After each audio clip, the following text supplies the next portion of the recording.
Okay, so what do we have right here? Well, we have some sort of graph, and it doesn't look like most graphs that you deal with in algebra, because those would mostly be like lines or parabolas and things like along those type of shapes. But this particular one, I'm stating here that, hey, if you're taking algebra, you need to know this. So what could this be?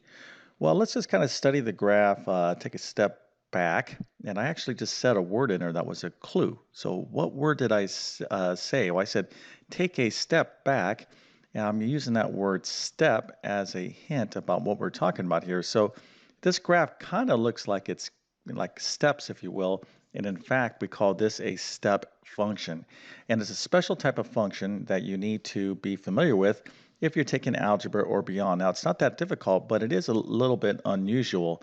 But I'm going to walk you through this step by step. Again, there's different type of step functions, but the one I'm going to be talking about here is probably the most common, and you definitely need to be aware of it if you expect to be 100% ready to ace your algebra class or beyond. Okay. All right. Again, this stuff is not that difficult. I'm going to walk you through this now. If you've never seen this before, stick around. But if you're like, oh yeah, I think I remember this, well then stick around anyways, right? We're going to review this and hopefully leave you being an absolute expert in step functions, at least this one particular one. So before we get going, let me quickly introduce myself. My name is John. I'm the founder of TabletClass Math. I'm also a middle and high school math teacher. And over several years, I've constructed what I like to believe is one of the best online math help programs there is. Now, that's a pretty bold statement, and I'll let you be the judge of that. If you're interested, you can check out my math help program by following the link in the description of this video. But basically, I have 100 plus different math courses ranging from pre-algebra, algebra 1 geometry, algebra 2. I'm launching pre-calculus here in a number of days. I've been talking about my pre-calculus course. I'm getting a tremendous amount of interest in it. So if you are looking for that pre-calculus help, you're going to love my course, and I'm going to actually get this thing out the door even faster than I planned. So if you need help at the time I'm posting this video, just use my contact form on my site and I'll give you a special link to gain access to my pre-calculus course like either today or tomorrow. Okay, kind of like a beta version, but all the instructional components are in there. I also do a lot in the area of test preparation. So if you're studying for the GED, SAT, ACT, GRE, GMAT, ASVAB, Accuplacer, ALEX exam, CLEP exam, maybe a teacher certification exam, all those exams and many, many others, I can help you out prepare because all those exams have math. Somebody out there thinks math's pretty important, and it absolutely is. So if you don't do well in the math section on these exams, you don't do well on the exam, so I can help you prepare. Now, I also do a lot with homeschooling. So if you homeschool, I have a great homeschool learning program. And then obviously help those of you that are just having a tough time in your current math courses. Now, if you're truly serious about wanting to learn math or improve, then you got to be serious about note taking. And it's just like one of these things, like it's like a chore. It's like cleaning your bedroom, make your bed in the morning, that type of thing. It's things that you just have to have a habit of doing them, whether you want to do them or not. Okay, and if you want to be successful in mathematics, you got to take notes whether you want to or not. Okay, I've been teaching math for decades, and the one thing I can always point to with consistency is those students who take great math notes almost always do very, very well. And the reverse is true. Those students who are not paying attention. And, what are they doing? Well, listen, let's be honest with you. They're looking at your cell phone, you're talking to your buddies, and you're trying to kind of maybe pay attention here and there, but that doesn't work. Okay. If you do this, all right, if you're kind of like not fully engaged, well, you'll be taking a step function backwards in terms of your grades. Okay. And you'll end up with something like this. Whereas if you're taking notes every day, you're going in this direction, you'll end up with something like that. Okay. So take notes. You'll thank me later as your notes improve. But in the meantime, you still need something to study from, so you can study from my notes. Those would include pre-algebra, algebra 1, geometry, algebra 2, and trigonometry. You can find the links to those notes in the description of this video. Okay, so let's get into step functions. Now, let's just first of all talk about why this is used. Now, I'm thinking about an example. So some of you, well, everybody knows there's websites out there, and on websites there's little things like little forms that you can give your email in, right? So you can say, hey, if you get your email, I'll give you a coupon, so everyone's trying to get someone's email on a website. So we're all familiar with that. Now, what's interesting is that when people collect emails, the services that manage these emails charge you kind of like in this manner. I'm just going to make some stuff up. They're saying, okay, if you have between 0 and 5,000 emails, that's like $20 a month, okay, to kind of manage these emails. Now, if you go from 5,000 emails up to 10,000 emails, you're at $35 per month. Then if you're from 10,000 and let's say one, right, or 5,001 emails up to 20,000 emails, maybe it's like $50 per month. But what's going on here? Well, the pricing, okay, is kind of going up in steps. So whether you have 0 to 5,000 doesn't make a difference. You're going to be at this one rate. But as soon as you hit this one little, as soon as you exceed 5,000 emails, right, and you're up to 5,001, doesn't make a difference. You're in this range. You just stepped up to this new pricing. Okay, so you're stepping up. And this you're stepping up within a range, okay? So 10,001 emails to 20,000, you're jumping up to this new range. Well, this is an example of a step function. Now, I could graphically show you this, but we're all familiar with pricing that, is kind of done in this way. So step functions or step behavior is pretty common. We just don't really notice it. We're not like, hey, like that's a step function in algebra. We just see this kind of stuff out there in our regular real world experience. But now let's get into this algebraically. All right, so the step function that is the most common that you study in algebra is this guy right here called the greatest integer function. And it looks like this, f of x, and there's little brackets around this x. So this is the one that I want you to be familiar with. And this is the graph of it. Now you can kind of manipulate this different ways. This is a little bit obviously more expanded and detailed than the one I showed you, but anytime you kind of see a graph like this, this is a illustration of a step function. Okay, so I'm going to explain to you what's going on. So we can see here that we have these dots. When you have a dot, that includes the value, the x value that it's on, okay? And so this kind of goes on, it stays flat, and then at this integer right here, 1, okay, it jumps up, and then it kind of just jumps up like this. So this is a step function behavior. Now, before I can, really explain this graph, I need to explain how this function works. So let me go ahead and do that now, and then you'll understand why this graph looks the way it does. All right, so again, greatest integer function, this is what it looks like. So how does it work? Well, we have to first get a definition of what it means, okay? So the greatest integer function, all right, is the greatest integer less than or equal to x. So whatever I plug into here, okay, the x, it's the greatest integer less than, this is very, very important, or equal to x, okay? So again, let me read this to you. It's the greatest integer less than or equal to x. Okay, now just remember that because I'm going to show you how this works by constructing the table of values. Okay, now let's go ahead and figure out the greatest integer for 1. Okay, so what is the greatest integer less than or equal to 1? Let's think about that for a second. Well, the greatest integer less than or equal to 1 is 1. Remember, what is the word integer? What are integers in mathematics? Well, here we got 0, 1, 2, -1, -2, all right? These guys here, these are integers, all right?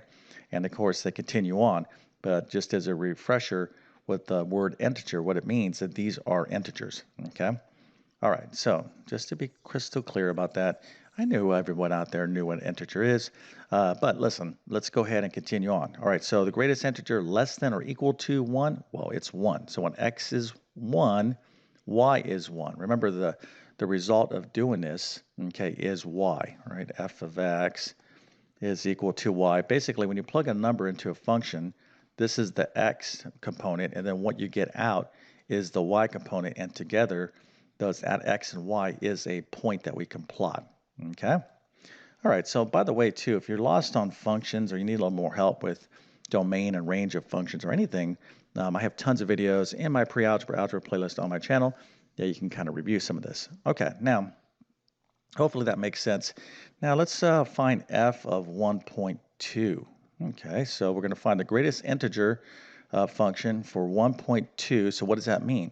Well, you're going to find the greatest integer that is less than or equal to 1.2. Let's think about that for a second. Well, less than 1.2 is 1. That's the greatest integer that is less than or equal to 1.2. It's 1.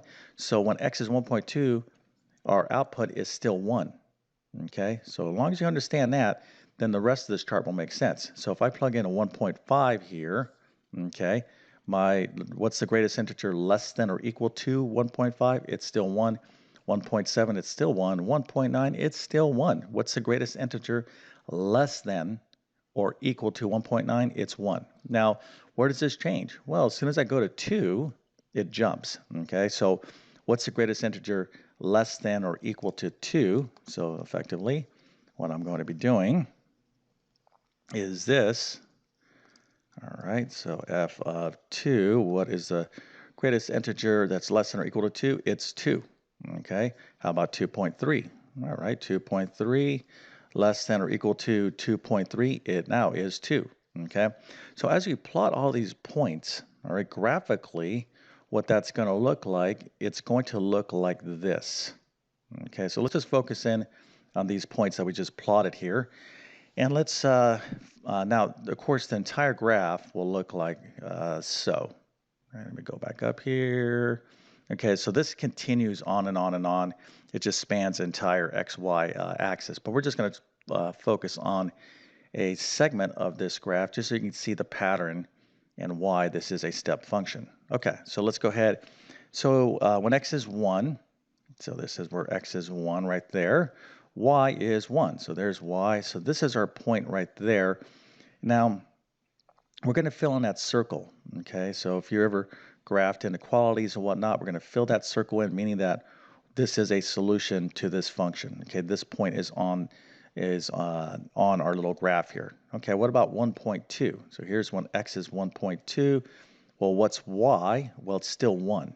Okay, so it's still right there. How about 1.5? Well, that's like right here. Well, it's still 1. Okay, well, that was 1.2. Okay, how about 1.9 right there? Well, it's still, when x is 1.9, y is still 1. Okay, so all these points are getting filled in like so up until the point 2. Okay, so when x is 2, all right, what happens? It jumps up to 2. Y jumps up to 2. Okay, so at this point, notice that our graph connects. Okay, there's it's a step. This is where the step comes from, but we need to fill in this circle right there. Okay, indicating at 2. Okay, 2 is not a solution for 1. It jumps up. Okay, this is where for this function, 2, when x is 2, y is 2. So we got to step up. We got our eyes are got to come up this way.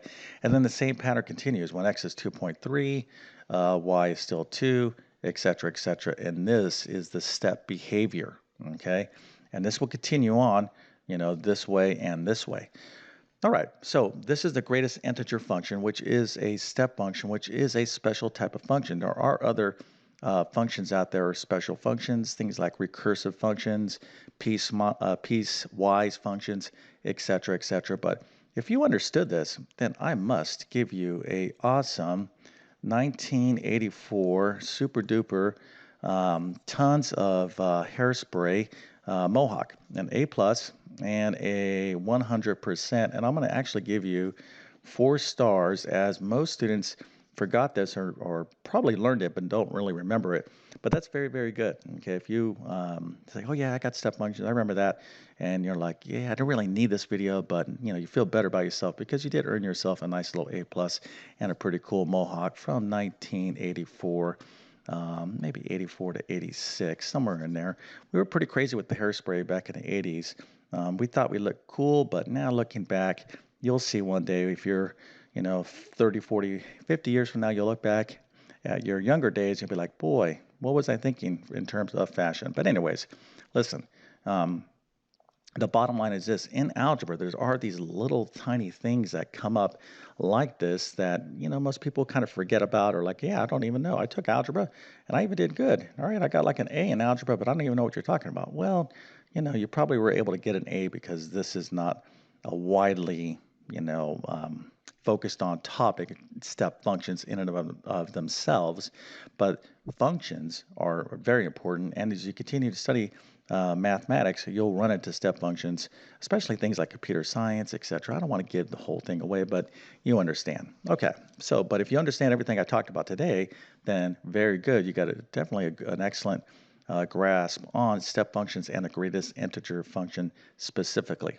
Okay, so if that is the case and you felt like, all right, it wasn't a waste of time to watch this video, please consider smashing that like button. That definitely helps me out. And if you're new to my YouTube channel, please consider subscribing. I've been on YouTube for 10 plus years. I have over 1,000 plus videos, basic to advanced mathematics. Of course, my best math help will be within my math help program. And I'm super excited again to get that pre-calculus course out there. There's quite a demand for that because, as math gets more complicated, it's even for, strong students that are still taking great notes and whatnot, it still gets challenging. Okay, so everyone, will always get to their particular level of math, whether that's, algebra 2, college algebra, calculus, pre-calculus, or maybe you're going to be like me and go and get a degree in mathematics, which is pretty crazy stuff, right? That was that's when things get really interesting if you want to pursue a degree. But heck, who knows? Maybe you'll like this stuff. All right. So with that being said, I definitely wish you all the best in your mathematics adventures. Thank you for your time and have a great day.